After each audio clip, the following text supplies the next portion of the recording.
Assalamualaikum warahmatullahi wabarakatuh. Halo teman-teman, perkenalkan saya Putri Asana. Saya mahasiswa dari UIN Suskaria, Fakultas Dakwah dan Komunikasi, jurusan Ilmu Komunikasi. Nah, di video kali ini saya akan membahas tentang bagaimana cara menguasai MC dengan baik. Terlebih dahulu saya akan menjelaskan pengertian dari MC. Apa itu MC? MC merupakan orang yang berbicara di depan umum untuk membuka dan menutup suatu acara. MC ini tidak dapat dipisahkan dari suatu acara. Kenapa? Karena MC sangat penting bagi kehidupan kita. Nah, bagaimana cara kita menguasai MC tersebut? Cara kita menguasai MC tersebut yang pertama dengan cara teknik vokal. Yaitu kita harus memperhatikan teknik vokal. Vokal adalah suara. Tentu saja kita mempunyai bentuk suara yang berbeda-beda. Maka dari itu kita harus mempelajari teknik vokal. Apa itu teknik vokal? Teknik vokal merupakan cara pembentukan suara sehingga suara yang kita keluarkan itu akan lebih jelas, merdu, dan nyaring bagi orang lain. Vokal memiliki beberapa unsur. Yang pertama ada artikulasi atau kejelasan suara. Maksudnya bagaimana cara kita berbicara di depan umum, di depan umum itu dengan jelas. Kalau kita berbicara kurang jelas, bagaimana cara audiens itu memahami dan mengerti apa yang kita ucapkan. Maka dari itu kita harus mempelajari cara artikulasi. Bagaimana caranya? Yaitu caranya dengan kita membiasakan membaca buku secara lantang sehingga dapat melatih vokal suara kita. Terserah mau buku apa aja yang harus kita baca, seperti itu. Yang kedua ada intonasi.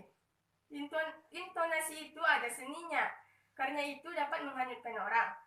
Kalau kita mau memberikan renungan kepada audiens, kita harus membutuhkan intonasi. Intonasi di sini bagaimana cara kita mempermainkan suara kita sehingga membuat audiens itu menjadi sedih dan terinspirasi dengan apa yang kita ucapkan. Dan yang ketiga, itu ada volume. Besar kecilnya suara kita dapat menentukan pemahaman audiens. Kalau suara kita kecil, bagaimana audiens itu biar paham dan mengerti? Otomatis audiens bakalan tidak jelas mendengar apa yang kita ucapkan. Maka dari itu ketika kita berbicara di depan umum, maka besarkanlah suara kita. Nah, selain teknik vokal, di sini selanjutnya ada yang namanya grooming. Grooming artinya penampilan diri. Ketika kita MC, kita harus memperhatikan penampilan diri kita. Bagaimana cara busana kita yang akan kita pakai sehingga supaya serasi dan menarik dipandang oleh orang. Kita juga harus memperhatikan cara berpakaian kita. Kita kalau berpakaian, pakailah pakaian yang sesuai dengan ukuran tubuh kita sehingga orang melihat kita merasa nyaman, merasa tidak risih dan enak dipandang. Dan selanjutnya itu ada ice breaking. Apa itu ice breaking?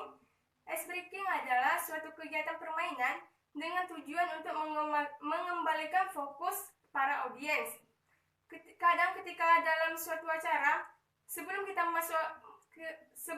memasuki suatu acara tersebut, otomatis masih banyak yang belum fokus. Masih ada yang main handphone, masih ada yang bercerita bersama teman-temannya. Maka dari itu ice breaking lah alat tersebut. Salah satu contohnya, misalnya di dalam seminar, kita menyambut pemateri. Maka dari itu, para peserta diajak bertepuk tangan sambil menyanyikan lagu Selamat Datang Kakak. Dan ketika para pemateri selesai menyampaikan materinya, itu para peserta diajak bertepuk tangan kembali sambil menyanyikan lagu Terima Kasih Kakak. Nah, seperti itu. Baiklah, sekian video dari saya. Semoga apa yang saya sampaikan dapat bermanfaat bagi teman-teman semua. Terima kasih, saya Putri Asana mengucapkan selamat Hari Raya Idul Fitri.